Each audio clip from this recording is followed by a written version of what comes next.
Okay, this is day 53 here with Task Force. Task Force had a great find with Nellie Orr.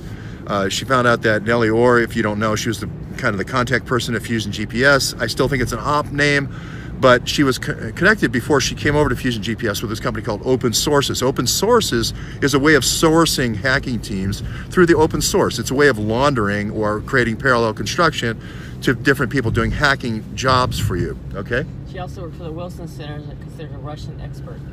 Yeah, the Wilson Center, there's these different language experts. You got to have some way for money to change hands with it, not being like, okay, here's for the spies, you know.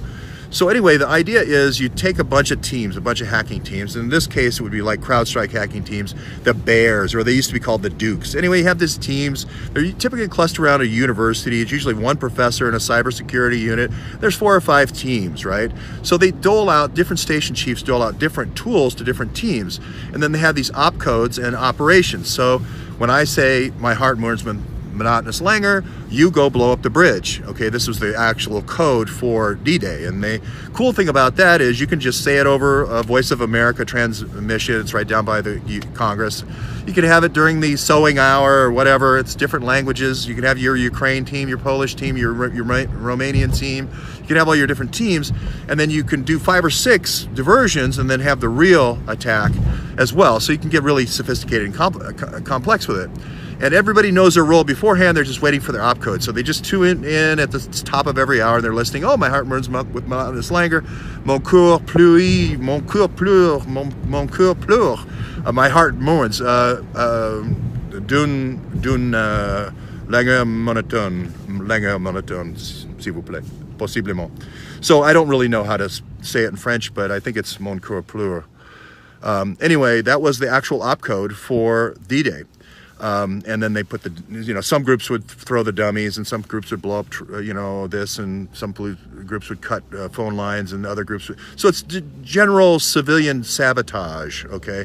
So it's the same idea with hacking teams. Anyway, this program is run through 5 Eyes. 5 Eyes is the 5 country agreement between the CIA and NSA and FBI to do data sharing of your phone calls, your texts, and they're stored all over the world. So anyway, they can use those data stores to do different operations. They get these Vault 7, Vault 8 hacking tools. And I know Cambridge is a center of excellence, in,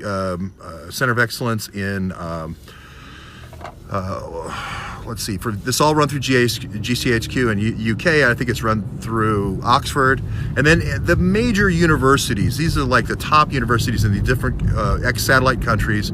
In Poland, it's going to be Warsaw, and I can't remember the name of the other one. The Krakow. Krakow has a center. There's one in Ukraine. It's going to be through Kiev, et cetera, et cetera. So that's how it's done, and it's ready to go at all times. So everybody thinks this is massive, you know, deep state thing is all against Trump, running this information operation against Trump.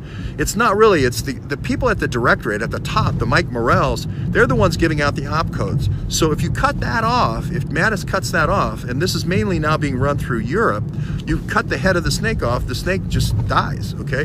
So that's the strategy here. Now, I think Mattis got the leak at the Tailored Access Unit at NSA, so I think that is done. I think he's secured NSA. The problem now is MI6. Morell still has some MI6 friends, and he's still running ops through that. And if you look at the whole history of GPS and the whole operation, it was run through GPS, through the Russia desk, through G4S partners, run by MI6, okay?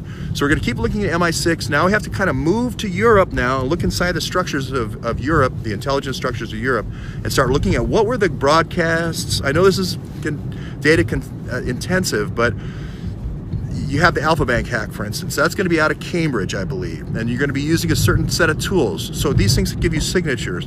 So there's like a Vault 7 signature, and it's going to be, I can't remember what the name of the actual tool is, but there's going to be a tool name associated with the hack. I can't remember what it's called, but there are these nicknames.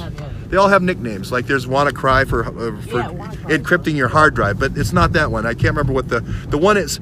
Basically makes it look like you have Russian signatures Russian fingerprints, and I can't remember what the name of the thing is right now.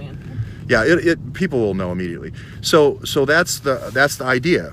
So it's going to be Cambridge for Alpha Bank to gift you your pattern for a modus operandi, but you're going to have other hacks being done all around the world for different Trump properties and so forth. You could have somebody doing the taxes, getting his taxes, and you can have somebody doing this. Anyway, Mike Morell came out this morning and basically admitted that he was running an information operation as a private citizen from Beacon Global.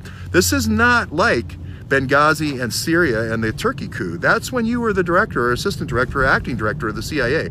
So you had color of law then, but you don't have color of law now, Mike.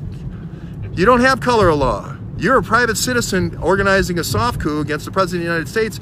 Your ass is in trouble, and your accomplice, Mr. McCabe, is in trouble. Teaching FBI agents how to lie is not exactly the best quality of an FBI director.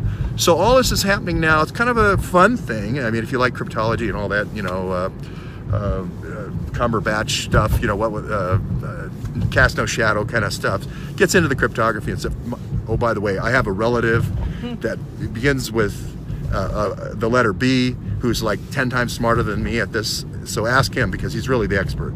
Okay, that's all for right now. We're doing another operation. We're on a mission. We're on a mission. Okay.